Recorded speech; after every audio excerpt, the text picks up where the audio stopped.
வணக்கண்ணா.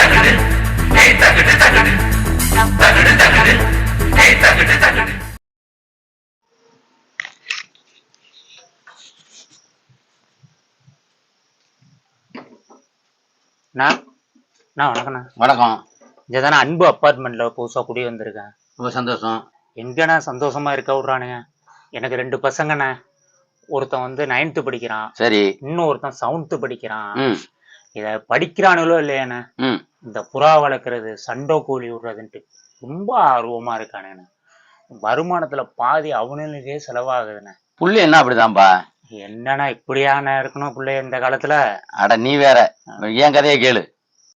உங்க வீட்லயாவது பரவாயில்லப்பா.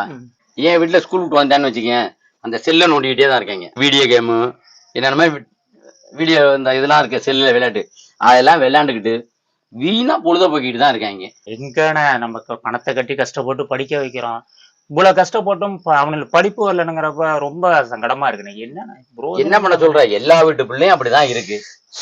பசங்க எங்கண்ணா நம்ம பேச்சை கேட்கறானுங்க, அவனுடைய பேச்சை தான் நம்ம கேட்கிற மாதிரியா இருக்கு. என்ன பசங்களாவா வளர்றானுங்க, ஒருத்தனை பார்த்து ஒருத்தன் கெட்டு போய் வளர்றானுங்கண்ணா இந்த காலம். உண்மைதான்ப்பா. நம்ம காலத்துல எல்லாம் பெற்றவங்களுக்கும் மற்றவங்களுக்கும் மரியாதை கொடுத்து என்ன இருந்தோம். ஆனா இப்ப நம்ம பிள்ளைக்கு நம்ம பயந்து நடக்கிற மாதிரி ஆகி போச்சு சூழ்நிலை. என்னன்னா அந்த மாதிரி தானே இருக்கு இப்ப அமைப்பு. ஆமா, அப்படி இருக்கு. என்ன பண்ண சொல்ற, காலங்கள் அப்படி ஆகி போயிடுச்சு. உண்மைண்ணா இல்ல, அப்படிதான் சூழ்நிலை இருக்கு. என்ன ஆப்பா, என்ன வேணும்? முட்டை இருந்தா 4 வேணும். முட்டை இல்ல, இப்ப முடிஞ்சு போச்சு. நான் இப்ப போய் வாங்கிட்டு வர்றேன், கொஞ்ச நாள் கழிச்சு வாங்க, ஒரு 1/2 மணி நேரத்துல. சொல்லுப்பா. நான் அந்த காலத்துல கபடி, பம்பரம், ஆமா, அந்த கிட்டி புல்லு, ஆமா, அந்த லாக்கு, நம்ம விளையாண்ட விளையாட்டாதான். அந்த விளையாட்டுலாம் விளையாண்டோம். உடம்பும் மனசு சந்தோஷமா இருந்துச்சு. இப்ப இந்த காலத்துல உள்ள பசங்களை பத்தி எல்லாம் இல்லையா, எங்க போய் வெளியில போய் விளையாடுறாங்க? செல்போன், அதான் செல்போன்ல வீடியோ கேம், ரம்மி, ஒன்னும் பலன. நம்ம சமுதாயம் சீரழிஞ்சு போச்சு. உண்மைதான், சமுதாயம் சீரழிஞ்சா அவங்களும் சீரழிஞ்சு. நம்ம எல்லாம் ஓடி அடி உடம்புக்கு ஒரு இதா இருந்துச்சு. இப்ப என்ன உட்கார்ந்த இடத்துல இந்த புள்ளையார புடிச்சு வச்ச மாதிரி அப்படியே உட்கார்ந்த இடத்துலயே நோண்டிட்டு இருக்காங்க. என்னென்ன செல்ல பத்தி தெரியும், ஆன் பண்றது ஆஃப் பண்றது மட்டும் தான் தெரியும்.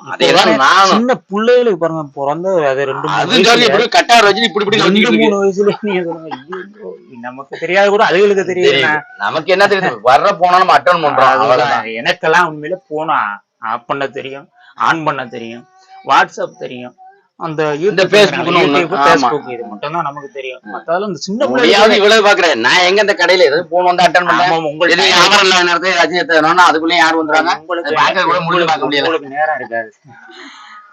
அதாவது முன்னாடி எல்லாம் கூட்டு குடும்பமா இருந்தோம். இப்ப கூட்டு குடும்பத்துக்கு வேலை இல்லை. அன்னைக்கு அப்பா அம்மா, தாத்தா பாட்டி, சித்தப்பா பெரியப்பன், என்ன அது போக நம்ம குடும்பத்துல அண்ணன் தம்பி, என்ன இப்பெல்லாம் எல்லாம் குழந்தை கூட்டாளியோட எல்லாருமே அந்த வந்த பெண்களும் அப்படிலாம் வாழ்ந்தாங்க. இன்னைக்கு அதுக்கெல்லாம் வேலை இல்லையே. இன்னைக்கு கல்யாணம் பண்ணிட்டு வந்த 4ஆம் நாளே தனி கொடுத்தா போகணுட்டு 80% பேருக்கு மேல இப்ப அப்படிதான். நானும் அப்படித்தானே. 4ஆவது நாள் இல்ல, கல்யாணம் பண்ண 2ஆவது நாளே நான் தனி. இந்த பாருங்க, இப்ப என் பையனுக்கு கல்யாணம் பண்ணோடனே தனியா போறேன்ட்டான். ஆனா நீ போடலாம் அந்த கடையை வச்சு காலம் தெளிக்கிறேன், நான் அந்த கடையை வச்சு தான் ஓட்டிட்டு இருக்கேன். மாரி அந்த பொறுமையான வாழ்க்கை இல்லைன்னா இப்ப வரவங்களுக்கு எல்லாம் நம்ம அதையும் எதிர்பார்க்க முடியாது. அனுசரிச்சு போகணும். இனிமே நம்ம காலத்தை ஓட்டுறதுக்கு ஒரு கடையை வச்சு ஓட்டுவோம்ட்டு அவன் காலத்தை அவன் ஓட்டிக்கிட்டு நான் விட்டுட்டேன். நல்லது. ஆமா, சரி. ஆமா, என்ன வாங்க வந்து மணிக்கணக்குல பேசிட்டு இருக்கீங்க? ஒண்ணும் இல்லண்ணா, பார்த்தா சந்தோஷம். நம்மளும் பக்கத்துல ஒரு அறிமுகம் ஆயிக்குமே, ஏன்னா இப்பதான் அப்பார்ட்மெண்ட்ல வந்திருக்கேன். அதாவது இப்ப பசங்க கோழி வளர்க்குறானுங்க, புறா வளர்க்குறானுங்க, நல்ல விஷயம் தானே.